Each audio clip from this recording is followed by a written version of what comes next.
There is another option. Sure, valley, but homeowners can make a major impact in their own yards.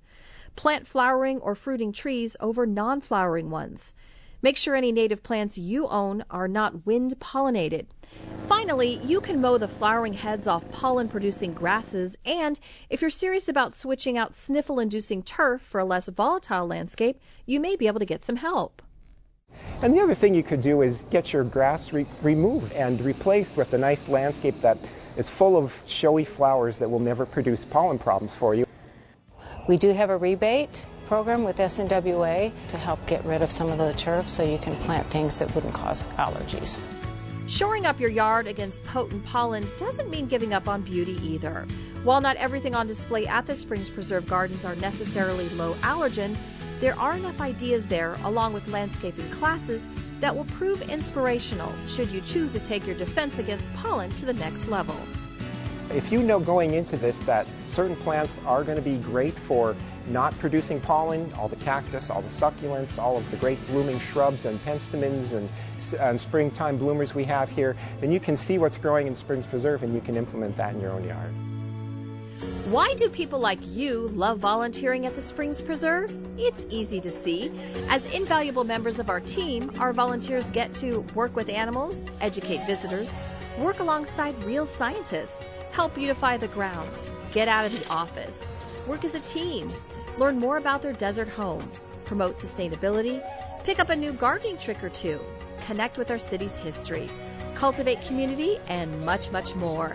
And now you can be a part of our team. It's easy to join. Anyone aged 14 or older can fill out our online application form. Opportunities are available for individuals and groups for both short and long-term durations. Find the application and more info at springspreserve.org. We have a vest waiting for you. Known lately as a superfood due to their high levels of nutrients and antioxidants, blueberries are a great addition to a healthy diet. And late spring means our grocery store shelves will soon fill with these seasonal delights. Today, Chef Cicely creates a perennial favorite dish with these super little berries.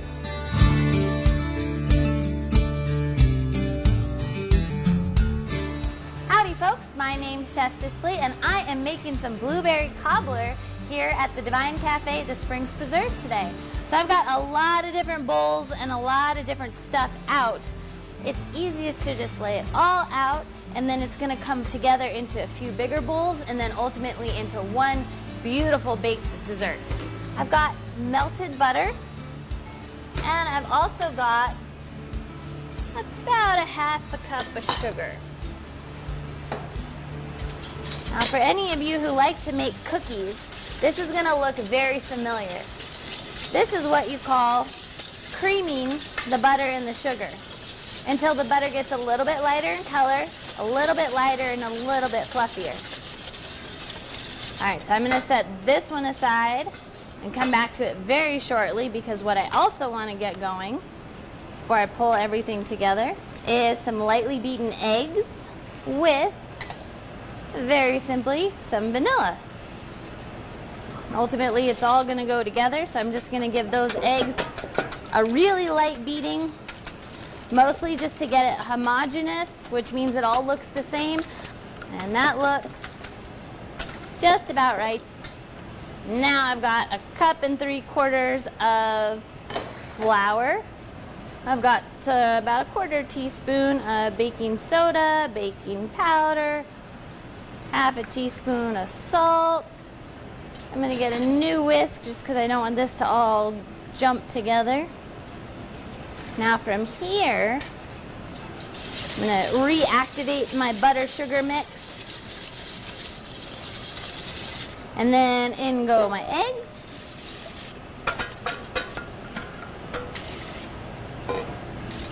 These all get mixed together.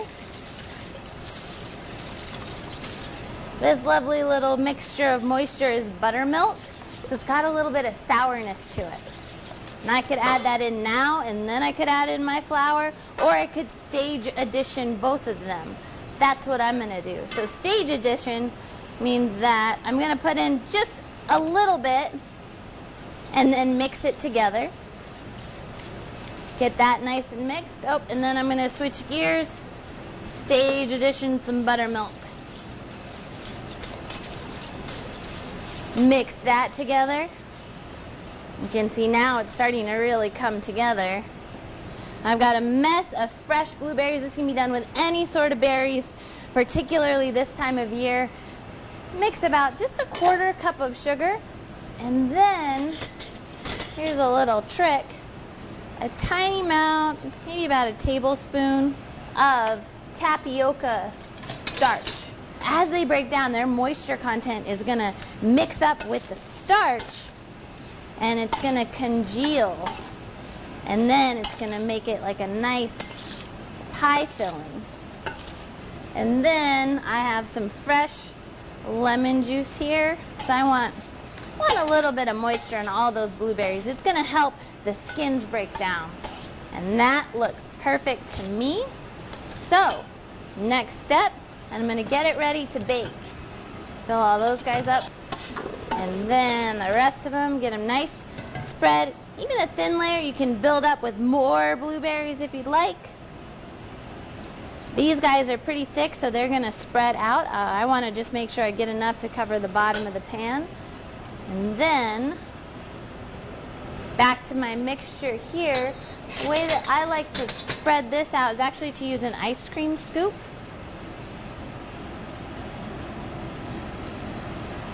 Get a nice little mound there. I can make my little cobbler biscuits as big or as small as I'd like. Perfect. Last but not least, I had a little bit of fresh nutmeg and a little bit of cinnamon, and I made cinnamon and nutmeg sugar. I'm just going to sprinkle a little bit of that over the top. And as these cook, that sugar is going to melt, and it's going to make a nice caramelized top. This goes in the oven 350 for about 15 to 20 minutes, just until the top of these little biscuits are nicely golden brown. All right, fresh blueberry cobbler, individual little ramekins. Somebody can enjoy those by themselves, or beautiful cobbler biscuits. Can't go wrong with this one. I hope you come down to the Springs Preserve and dine with us at the Divine Cafe to have something just as delicious as this sometime soon. Thanks for joining me. There's a lot more to discover, so join us next time here at the Springs Preserve, where exciting new attractions, newly restored natural habitats, allergy-free landscapes, and an everlasting celebration of Earth Day mingle to bring new life to Las Vegas.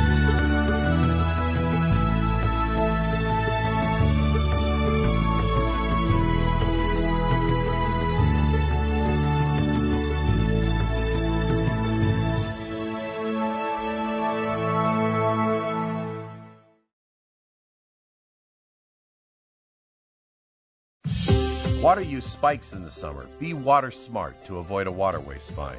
Protect your home from major water damage with new technology that alerts you when a water leak happens. And learn how SNWA treats and delivers the highest quality drinking water. See all the ways to save here on Waterways.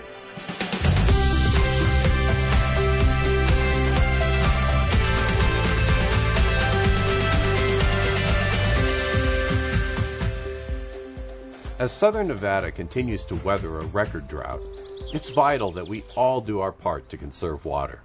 Preventing water waste and reporting it when you see it can help our community reach its conservation goals.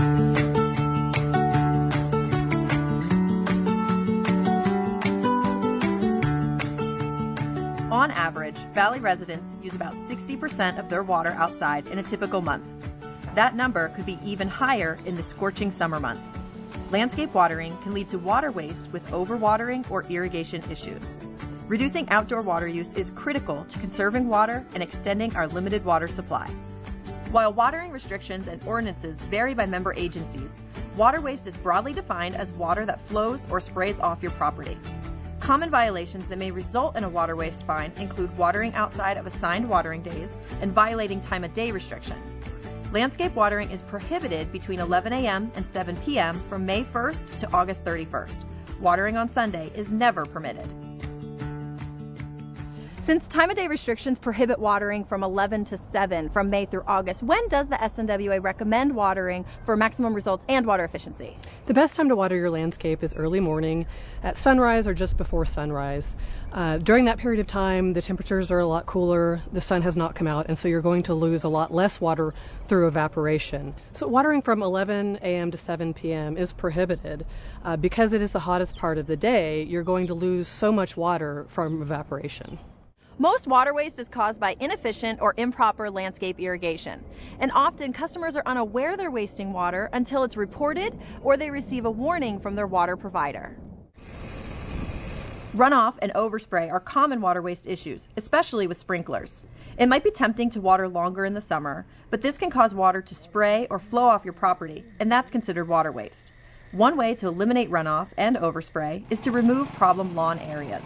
Consider replacing grass on sloped, narrow, or curved areas with water-smart plants watered by efficient drip irrigation systems. Doing so will save water and enhance your curb appeal. Here are more tips to guard against water waste. Water only on your assigned watering days. If you don't know your days, visit snwa.com. Check your irrigation system weekly and repair or replace broken sprinklers and drip heads. Adjust misaligned sprinkler heads. Look for leaks. They'll show up as wet spots in your landscape. If water is bubbling to the surface, you may need to consult a professional. Use the cycle and soak method when watering grass.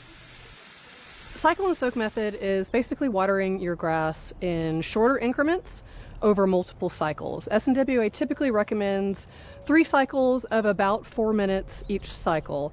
What it allows is it allows the water to get down into the root system for the soil to absorb the water so that your grass can actually utilize the water before being lost to evaporation or runoff. So what about watering with drip? So with drip irrigation, even though you're allowed to water 6 days per week in the summertime, you really don't need to. The plants that you're watering with drip irrigation can typically handle being watered 3 days per week, even in the hottest times of the year. So watering more than your plants need is just really a wasteful use of water.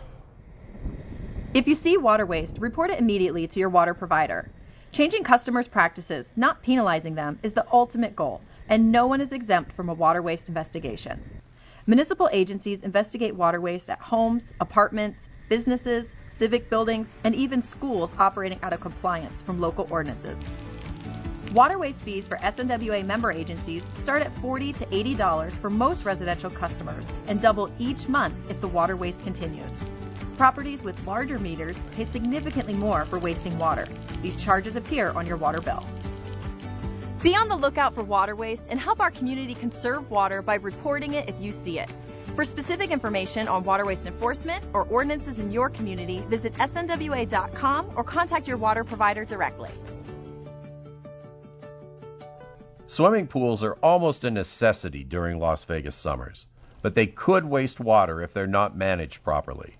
Pools can lose up to 4 inches of water a week to evaporation in the summertime. Using a pool cover regularly could save homeowners about 9,500 gallons a year or more. Pool covers also conserve energy and protect swimming pools from collecting dirt and debris. The SNWA will help you purchase a pool cover with an instant rebate. Visit snwa.com for program details. The SNWA partnered with Las Vegas's hometown hockey team, the Golden Knights, to remind residents of their watering schedules. You know right-wing player Ryan Reeves as the enforcer on the ice, but in our new TV commercials, Reeves is helping to enforce mandatory watering restrictions.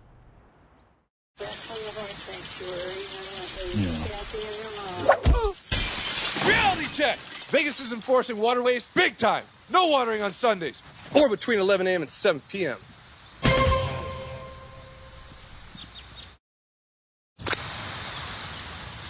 Woo! Reality check! There are big fines if you don't change your watering clock. Good to know. Just a friendly reminder. Ryan Reeves style. Outdoor watering increases in the summertime, but we're in a record drought, and managing your watering schedule is key to helping our community conserve its most important natural resource. After all, watering restrictions are mandatory and could save billions of gallons of water if everyone complied.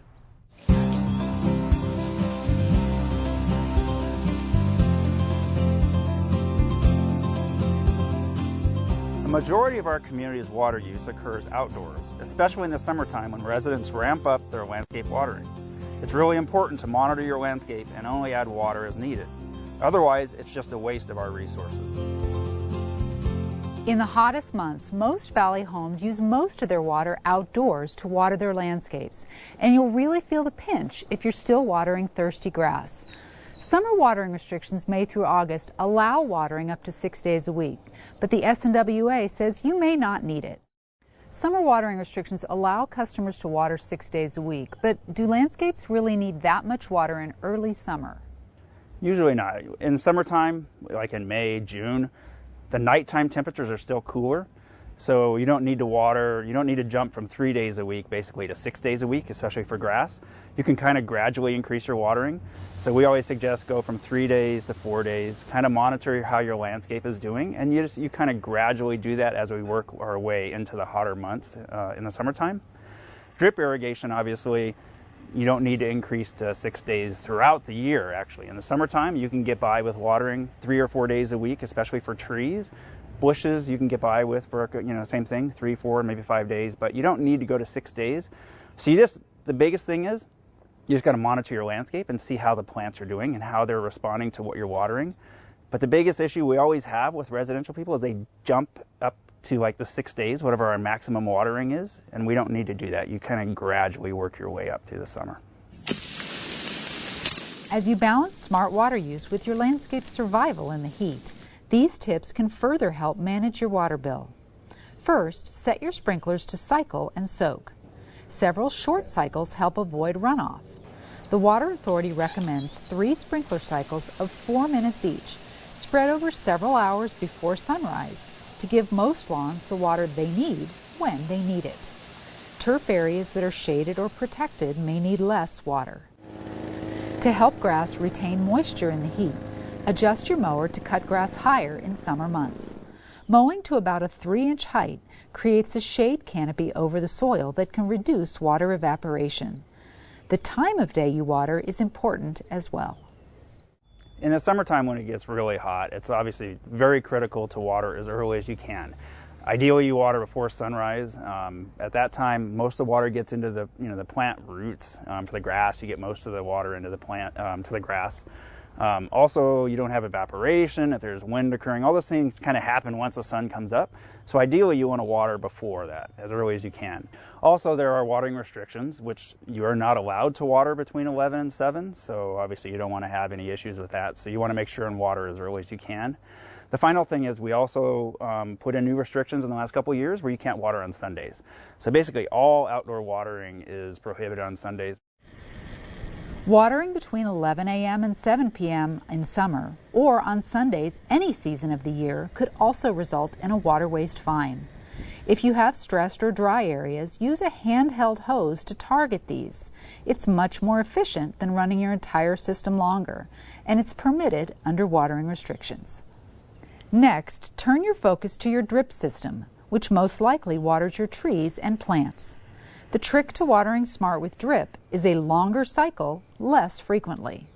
Drip systems vary from home to home, but the SNWA recommends 1 drip cycle, 30 to 90 minutes long, 3 days a week in summer.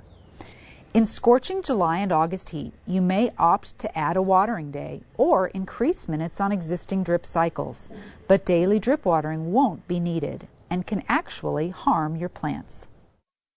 Maintaining your irrigation system is just as crucial as following your watering schedule to support conservation efforts. As you watch your water use this summer, remember these 4 steps to stay water smart. Inspect, connect, direct, and select. First, inspect your hard-working irrigation system. Since sprinkler malfunctions are a common source of water waste, check your sprinklers weekly in the summer. Briefly turn on each watering station and look for broken or misaligned heads. Check drip systems as well, looking for broken or clogged emitters and cracked or broken tubing. Exposed drip tubing is especially vulnerable in the harsh summer sun, so bury lines or cover them with mulch. Next, examine points where sprinkler heads connect to pipes and hoses and ensure you have no leaks. If water is pooling in your landscape or you have suspiciously mushy or wet areas, you could have an underground leak in your irrigation system. According to the Environmental Protection Agency, a leak as small as a ballpoint pen can waste about 6,300 gallons of water per month. Last, select an irrigation controller with smarter technology. Today's smart controllers take the guesswork out of scheduling. They use weather data to control your watering schedule and shut off your system when it rains. You can still view and control the entire system from your phone or tablet. Look for a smart controller rebate on snwa.com.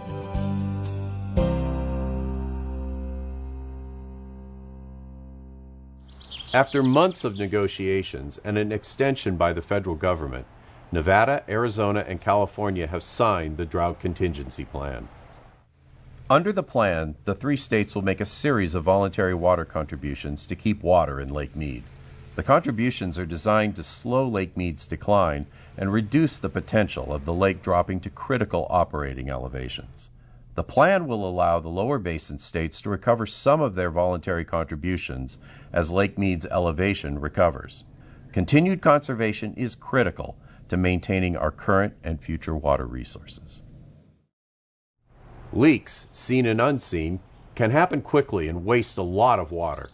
You may not even know you have a leak until you open your water bill and get stung by the cost. Now you can stop leaks almost instantly and protect your home from potential water damage and conserve water at the same time.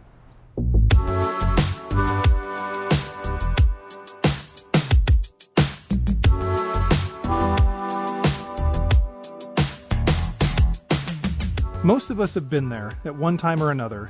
A failing water heater, a burst pipe, a broken washing machine hose, or a ghost flushing toilet. If you're lucky, you found and fixed the leak before it caused substantial water damage. But oftentimes, leaks happen when least expected, and repairing water damage caused by leaks can cost thousands of dollars for a typical homeowner.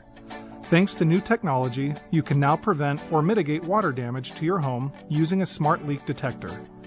Smart leak detectors have built-in sensors that monitor real-time water usage, detect leaks quickly, and notify you on your smartphone.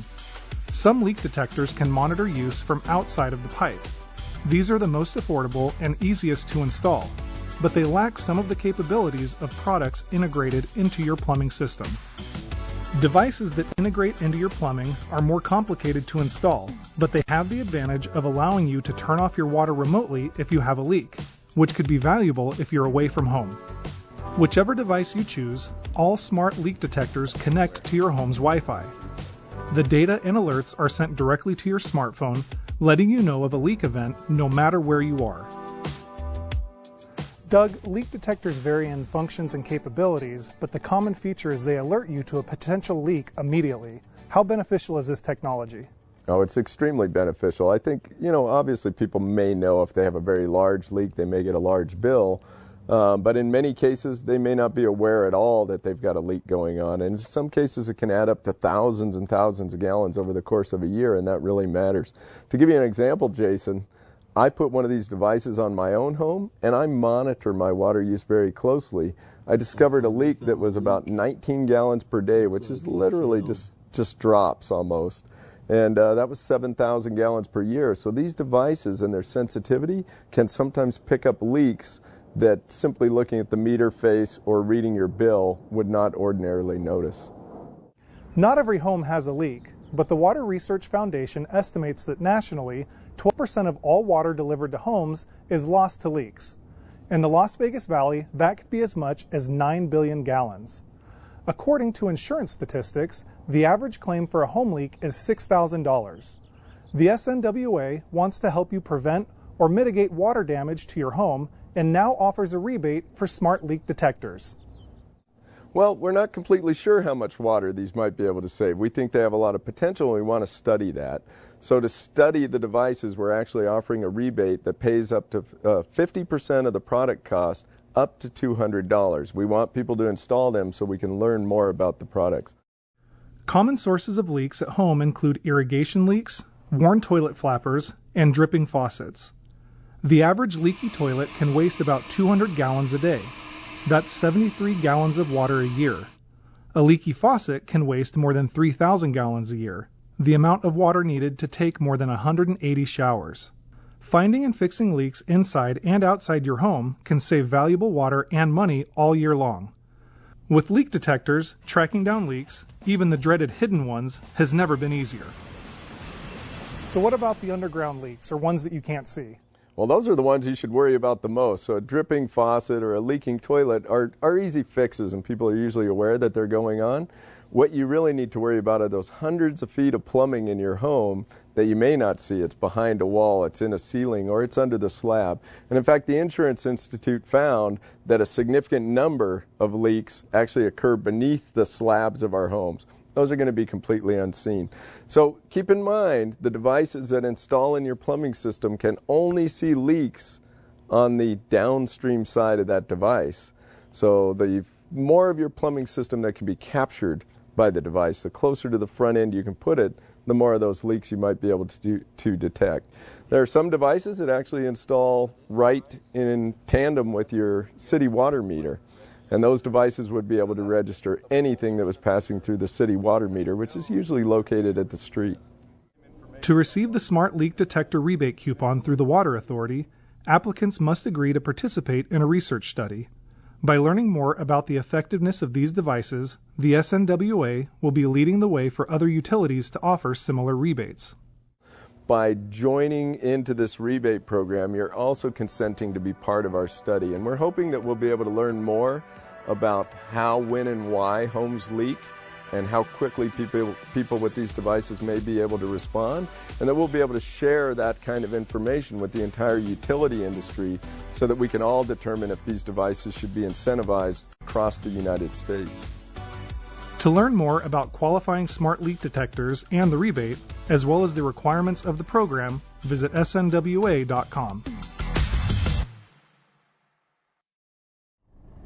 Single-family residents consume the largest amount of water in southern Nevada, more than golf courses, resorts, and commercial properties combined. Do you know how much water you use for activities like showers, laundry, and landscape irrigation? Find out with our water use estimator on snwa.com and learn how to make water-saving changes around your house. Simply enter your address and your home's square footage will be calculated automatically. For more accurate results, enter the types of fixtures and appliances you use. The online application estimates both indoor and outdoor water use and provides customized water-saving tips for your home. Southern Nevada's water treatment facilities are in the ranks of the elite. The Alfred Baird Smith Water Treatment Facility recently earned the Partnership for Safe Water's Excellence in Water Treatment Award. The River Mountains Water Treatment Facility received the award in 2018. The Water Authority is only the 14th community water system out of more than 50,000 nationwide to earn the water industry's most exclusive designation from the American Water Works Association. We can't live without water. You might say that makes it our most valuable resource. And that's also why Southern Nevada Water Authority works around the clock to ensure your water's quality, reliability, and security. We want you to know the facts about the resource you depend on, so you can drink your water with confidence.